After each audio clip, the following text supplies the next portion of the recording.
અમદાવાદ શહેર અને ગ્રામ્ય પંથકમાં આજે સવારથી જ ગુજકેટની પરીક્ષાનો ધમધમાટ શરૂ થયો। આ મહત્વની કસોટીમાં અમદાવાદના કુલ 89 પરીક્ષા કેન્દ્રો પર 18,000થી વધુ વિદ્યાર્થીઓ પોતાનું ભાગ્ય અજમાવી રહ્યા છે।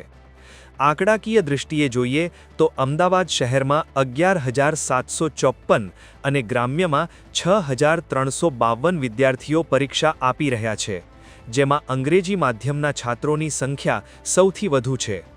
પરીક્ષામાં પારદર્શિતા જળવાઈ રહે તે માટે તમામ કેન્દ્રો સીસીટીવી કેમેરાની ચુસ્ત દેખરેખ હેઠળ છે, જ્યારે જિલ્લા શિક્ષણાધિકારી કચેરી દ્વારા 24 કલાક કાર્યરત કંટ્રોલ રૂમ પણ શરૂ કરવામાં આવ્યો છે।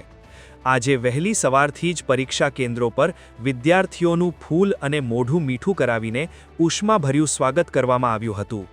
જો કે એક જ દિવસમાં 8 કલાકમાં 3 મહત્વના પેપર હોવાથી વિદ્યાર્થીઓના ચહેરા પર ઉત્સાહની સાથે થોડી ચિંતા પણ જોવા મળી હતી।